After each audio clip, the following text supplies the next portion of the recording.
అక్క నీకే సీటు సంగారెడ్డిలో నేనే గ్రేట్ అయినా నాకు వేయలేదు మీరు ఓటు అంటూ సంగారెడ్డి ఓటర్లపై అలకబూనారు జగ్గారెడ్డి. నేను హట్టయ్యా, సంగారెడ్డి ఎమ్మెల్యేగా పోటీ చేయను, కాంగ్రెస్ అభ్యర్థుల తరపున కూడా ప్రచారం చేయను అంటూ భీష్మ ప్రతిజ్ఞ చేశారు జగ్గారెడ్డి. ఓవైపు రాజకీయ వైరాగ్యం ప్రకటిస్తూనే మరోవైపు మున్సిపల్ ఎన్నికలకి అభ్యర్థులను ఖరారు చేశారు జగ్గారెడ్డి. రాజకీయాలందు సంగారెడ్డి రాజకీయాలు వేరయ్యా. అన్ని జిల్లాల్లో కాంగ్రెస్ లీడర్లు అధిష్టానం నిర్ణయాల కోసం జాబితా పంపి ఎదురు చూస్తుంటారు. కానీ జగ్గారెడ్డి మాత్రం మున్సిపల్ అభ్యర్థులను పబ్లిక్ మీటింగ్ లో ప్రకటించేశారు. అది కూడా ఇందిరమ్మ ఇళ్ల మంజూరు కార్యక్రమంలో ప్రకటించారు. అక్క ఆ డివిజన్ కు నువ్వే అభ్యర్థివి, చెల్లి ఈ డివిజన్ కు నువ్వే అభ్యర్థివి అంటూ అనౌన్స్ చేశారు ఆయన.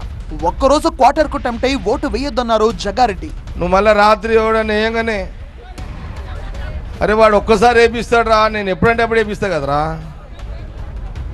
అది చూడరేం రా, ఒక్కరోజు ఒక్క రాత్రికి వాడిపోతారేం రా క్వార్టర్కి. ఎవడరా మీకు చెప్పినాడు? 5 ఏళ్ళు నాకు క్వార్టర్ తాగుతారు, ఒక్కరోజు వాడేవాడు క్వార్టర్ తాపగానే వానికేస్తారు ఓట్లు. ఎవడరా మీకు చెప్పింది? అమ్మా మీనా టికెట్ నీకేనమ్మా, గెలిచి రావమ్మా అన్నారు జగ్గారెడ్డి. మీనని గెలిపించుకోండా, ఎస్సీ అయింది, మీనని గెలిచి కౌన్సిలర్ గెలిపించుకోండి అండి, నా పొచ్చమ్మని ఎత్తుకొని రండి మీరు నా దగ్గరికి చెప్తున్నా.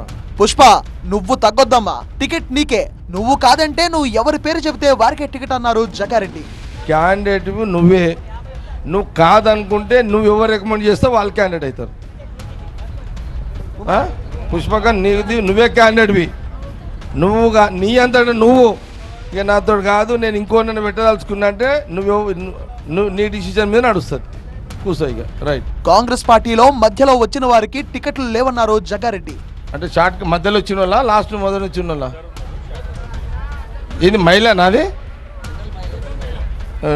పేరేంది ఇప్పుడు? నువ్వు కూర్చో మీనా, నువ్వు కూర్చో, ఇక అయిపోయింది నీది, ఇక నువ్వు కూర్చో. ఇప్పుడు నీది ఇప్పుడు క్యాస్ట్ ఏంది ఇప్పుడు? నువ్వు ఎస్సీ, ఇప్పుడు నరసింహులు బిడ్డే కదా. మున్సిపల్ చైర్మన్ ను కూడా ప్రకటించేశారు జగ్గారెడ్డి. కూన సంతోష్ ను మేయర్ చేయాలని కోరారు. నటరా సంతు, నటరా నాయన కాబోయే చైర్మన్ రా, ఆయన నిలబడొచ్చి. తెలుసా వీడు, తెలుసా అందరికి? ఎవరు ఈయన పేరేంది?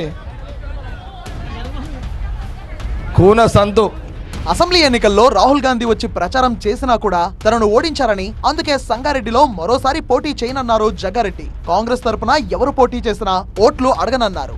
అందుకే ఇక సంగారెడ్డిలో జీవితంలో ఎమ్మెల్యేగా పోటీ చేయొద్దని డిసైడ్ చేసుకున్నా. ఇక చెయ్య సంగారెడ్డి నియోజకవర్గంలో జీవితంలో ఎమ్మెల్యేగా పోటీ చేయాలి. ఎంత పెద్ద అవమానం!